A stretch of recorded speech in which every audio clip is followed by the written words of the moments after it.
ഇന്ന് നമുക്ക് നല്ല ഹെൽത്തിയും ടേസ്റ്റിയുമായിട്ടുള്ളൊരു കൊഴുക്കട്ട തയ്യാറാക്കാം. വീഡിയോ ഇഷ്ടമാകുകയാണെങ്കിൽ ലൈക്ക് ചെയ്യാനും ഷെയർ ചെയ്യാനും സബ്സ്ക്രൈബ് ചെയ്യാനും മറക്കരുതേ. ഒരു മിക്സിയുടെ ജാർ എടുത്തിട്ടുണ്ട്. ഇതിലോട്ട് നമുക്ക് ആദ്യമേ ഒരു അരക്കപ്പ് തേങ്ങ ചിരകിയത് ഇട്ട് കൊടുക്കാം. ഇനി ഇതിലോട്ട് നമ്മൾ ചേർക്കുന്നത് ജീരകമാണ് കേട്ടോ. ചെറിയ ജീരകം 3/4 ടീസ്പൂൺ ചേർക്കുന്നുണ്ട്. ഇനി ഇതിലോട്ട് 2 ചുവന്നുള്ളിയും കൂടെ ചേർത്ത് കൊടുത്തിട്ട് ഒന്ന് ചതച്ചെടുക്കണം കേട്ടോ.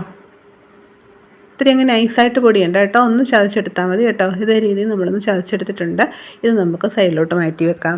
സ്റ്റവ് കത്തിച്ചിട്ട് പാൻ സ്റ്റൗവിലോട്ട് വെച്ച് കൊടുത്തു. ഇതിലോട്ട് വെള്ളം ഒഴിച്ച് കൊടുക്കാം. 1/4 കപ്പ് വെള്ളമാണ് ഇതിലോട്ട് ഒഴിച്ചു കൊടുക്കുന്നത്. 250 ml കപ്പാണ് ഞാൻ എടുത്തിരിക്കുന്നത് കേട്ടോ. ഇനി ഇതിലോട്ട് ആവശ്യത്തിനുള്ള ഉപ്പുപൊടി ചേർക്കാം. 1/2 ടീസ്പൂൺ ഉപ്പുപൊടി ചേർത്തിട്ടുണ്ട്. ഇനി ഇതിലോട്ട് 1 ടീസ്പൂൺ നെയ്യ് ചേർത്ത് കൊടുക്കാം. ഇനി ഇതിലോട്ട് ചതച്ച് വെച്ചിരിക്കുന്ന മിക്സ് ചേർത്ത് കൊടുക്കാം. എന്നിട്ട് ഇത് നല്ലതായിട്ടൊന്ന് തിളപ്പിച്ചെടുക്കണം.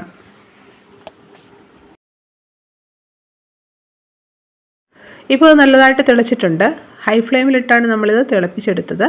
ഇനി സ്റ്റവിൻ്റെ ഫ്ലെയിം ഒന്ന് ലോ ആക്കിയതിന് ശേഷം ഇതിലോട്ട് പുട്ടുപൊടി ഇട്ട് കൊടുക്കണം. 1 കപ്പ് പുട്ടുപൊടിയാണ് നമ്മളിവിടെ എടുത്തിരിക്കുന്നത്. വെള്ളം അളന്നെടുത്ത ആ കപ്പിലാണ് ഇതും അളന്നെടുത്തിരിക്കുന്നത്. പൊടി ഇട്ട് കൊടുത്ത് നല്ലതായിട്ടൊന്ന് ഇളക്കിയെടുക്കണം. പൊടി ഇട്ട് കൊടുത്ത് നല്ലതായിട്ടൊന്ന് ഇളക്കിയെടുത്തിട്ടുണ്ട്. ഇതിലെ ആ വെള്ളമയമൊക്കെ ഒന്ന് മാറിയിട്ടുണ്ട്. ഇത്രയും മതി. ഇനി സ്റ്റവ് ഓഫ് ചെയ്യാം.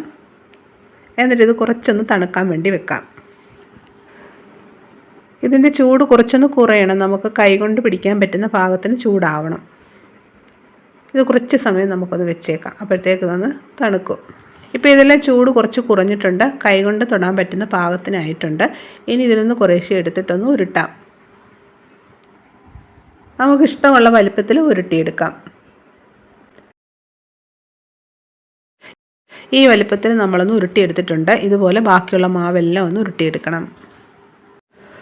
മാവെല്ലാം ഇതേ രീതിയിലൊന്ന് ഉരുട്ടിയെടുത്ത് വെച്ചു. ഇനി ഇത് ആവി കയറ്റിയൊന്ന് വേവിച്ചെടുക്കാം. ഒരു ഇഡലി പാത്രത്തിൽ കുറച്ച് വെള്ളം ഒന്ന് തിളപ്പിക്കാൻ വെച്ചിട്ടുണ്ട്. ഒരു തട്ടും വെച്ച് കൊടുത്തു.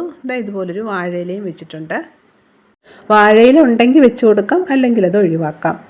ഇതിലോട്ട് കുറച്ച് തേങ്ങയൊന്ന് വിതറി കൊടുക്കാം. എന്നിട്ട് ഉരുട്ടി വെച്ചിരിക്കുന്നത് ഇതിലോട്ട് വെച്ച് കൊടുക്കണം. ഇതിൻ്റെ മുകളിലോട്ടും കുറച്ച് തേങ്ങ ഞാൻ വിതറി കൊടുക്കുന്നുണ്ട്. ഇതൊക്കെ തികച്ചും ഓപ്ഷനിലാണ് കേട്ടോ. വേണ്ട എന്നുള്ളവർക്ക് ഒഴിവാക്കാം. ഇനി ഇതൊന്ന് അടച്ച് വെച്ച് ഒരു 10-13 മിനിറ്റ് ഒന്ന് സ്റ്റീം ചെയ്തെടുക്കാം. ഇപ്പോൾ ഒരു 13 മിനിറ്റോളം ആയിട്ടുണ്ട്. ഇപ്പോൾ അത് നല്ലതായിട്ട് വെന്തിട്ടുണ്ട്. അപ്പോൾ നമ്മുടെ കിടിലൻ ടേസ്റ്റിലുള്ള കൊഴുക്കട്ട റെഡി ആയിട്ടുണ്ട്. എല്ലാവരും ഒന്ന് ട്രൈ ചെയ്ത് നോക്കണേ.